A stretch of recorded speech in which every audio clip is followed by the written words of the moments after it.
Welcome back, y'all. So this will be installment 2 of making your Lightning run cooler.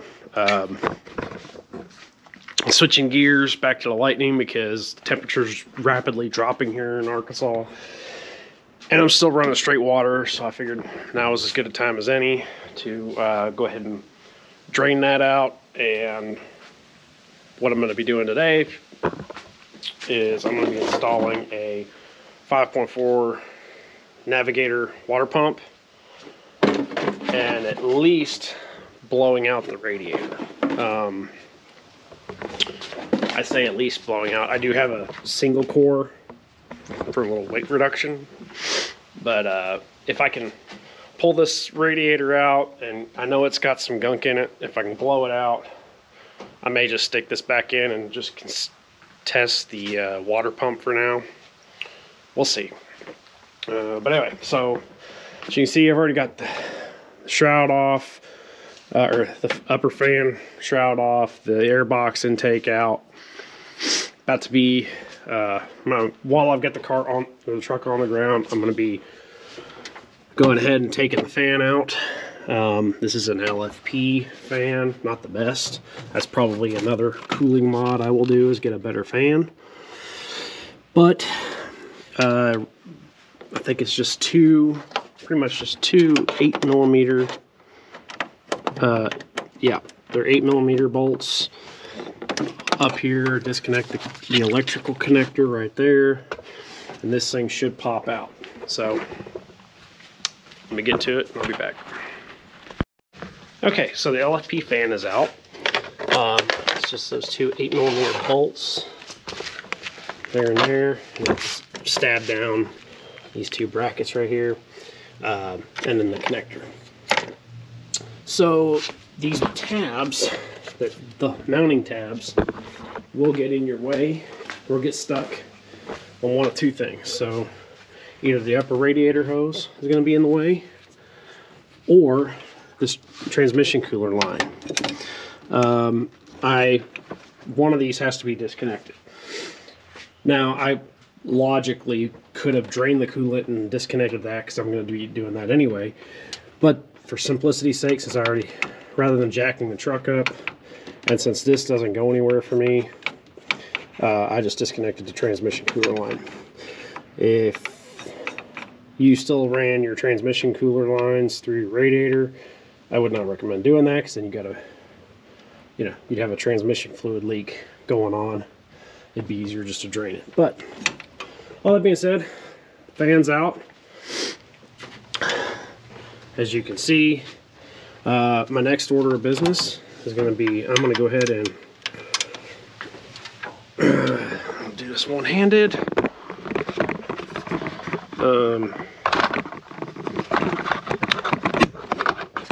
Trying to get the supercharger belt out.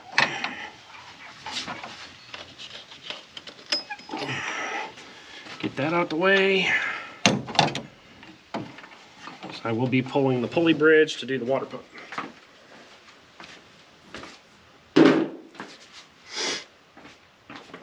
So that's out of the way. If I remember right, on the alternator, there's 4 13mm, I want to say, bolts.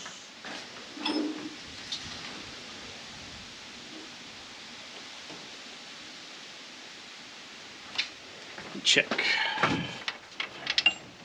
That's a 13,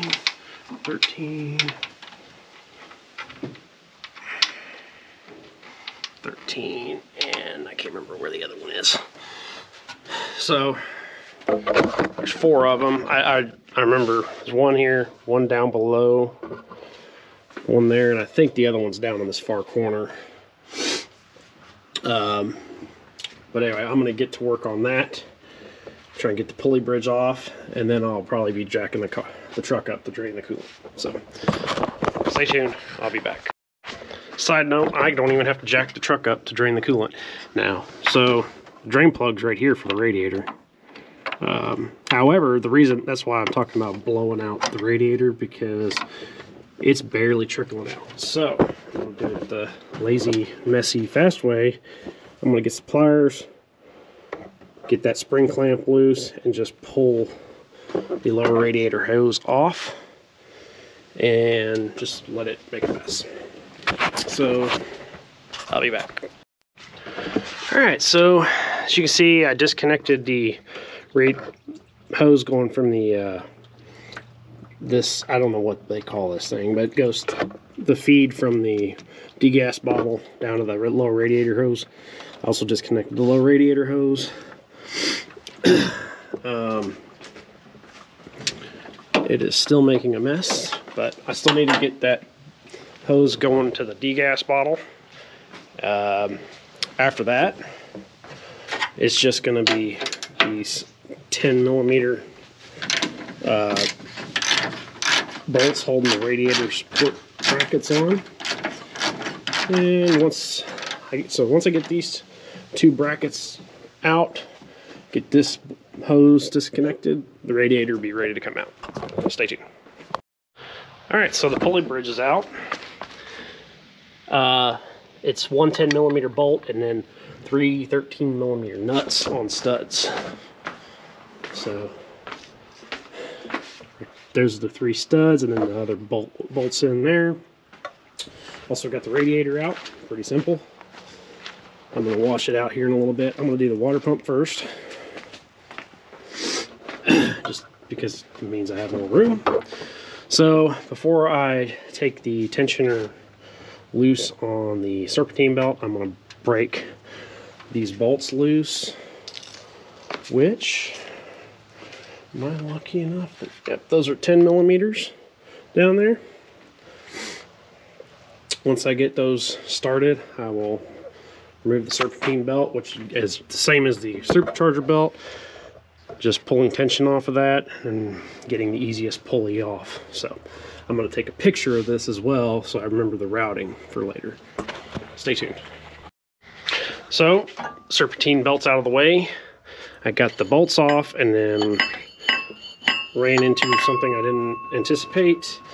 Because this is a 6-pound lower, it apparently rides up too high to slide the pulley off, and I cannot really get anything behind the pulley or around the pulley to get that bottom bolt for the water pump off. So off the 6-pound pulley is going to have to come in order to move forward. Shouldn't be a big deal.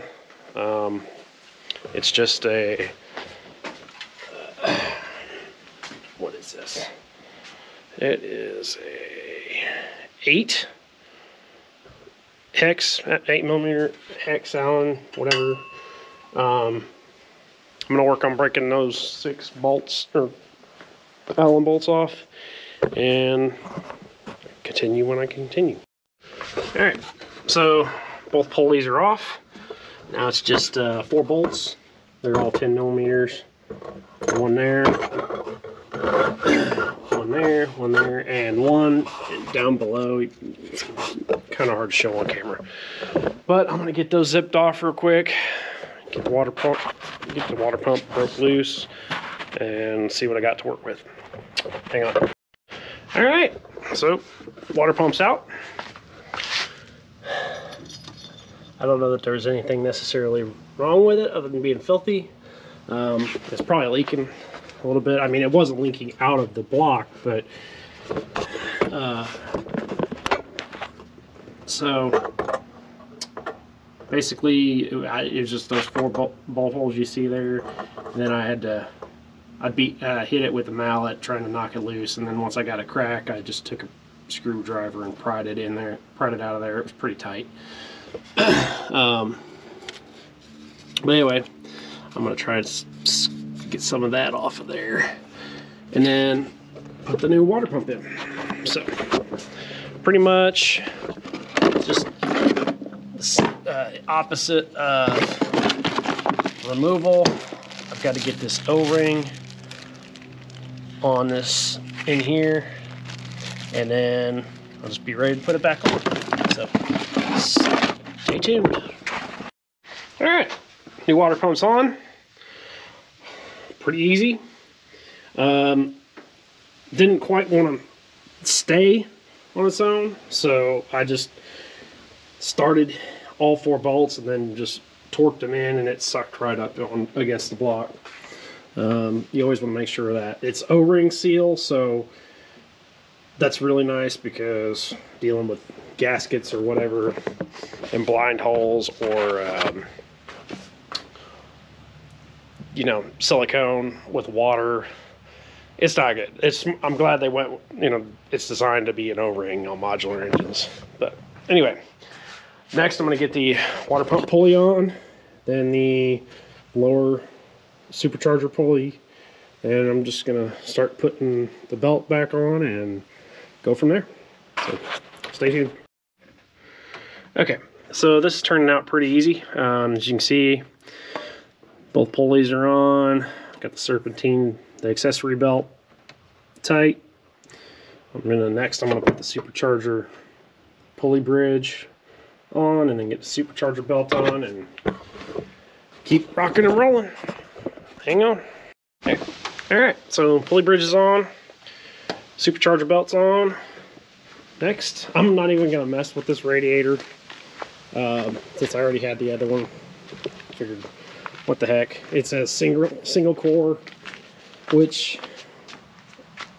theoretically wouldn't cool as well, but also a lot of guys used to use these, or still do, for weight reduction. But I think in my situation it'll probably still cool better than this one, because this one's probably so clogged up that it's just not worth trying to bother with. So I'm going to put this in. It had, you know, obviously it had caps and whatnot. Don't really need these, but because I'm not running the transmission cooler through there, so it doesn't really matter. But it's just going to stab down into these 2 holes. Then I'll get the upper radiator support brackets, put those on, and we'll go from there. So stay tuned. Radiator's pretty much in. Did have to use it came with a ring worm clamp for here, so the factory spring clamp wasn't holding the hose on, the degas bottle hose. Got the lower radiator hose on. The feed from the degas bottle is on. I'm leaving the upper radiator hose out for now, because with it disconnected, I can move the intercooler reservoir out of the way further. And I'm going to wait until I fill the radiator up and water's coming out before I close that up. So next on the list, well, I need to get the duct from the intake there. Gotta get that up there. Go ahead and get the fan in, and then I will do the intake track, and yeah, we'll be pretty much ready to go. So stay tuned. All right, fan's in. Like I said, it was just those 2 bolts, one on each side, and the lower brackets, it just slides down in. And then the connector for this LFP fan, I think it is, I also have gotten the air box in.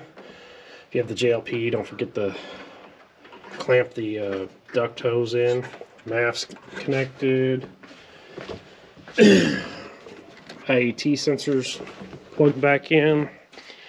So next I need to get the plenum, or not the plenum, but the elbow on. I do have to replace these plugs for these 2 because there's a vacuum leak going on. Obviously this plug has seen better days, so let me find suitable plugs. I'll get that on and go from there. So shrouds on, plenum, elbow, or not, yeah, the elbow, the air box, radiators hooked up, fans are hooked up, intercooler reservoirs bolted back in. Got the upper radiator shroud on. The only thing I don't have hooked up, like I said before, is the upper radiator hose. That's just to let air and whatnot come out. So all that's left is to go ahead and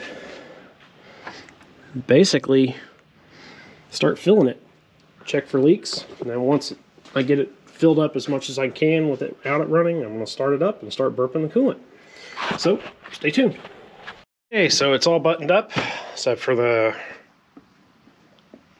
reservoir cap. Got her filled up pretty good. Next is to start her up. Well, it would help if I have the key.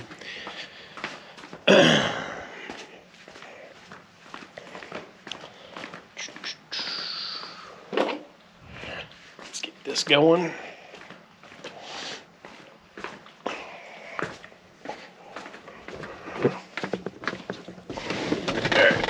Get my X4 on.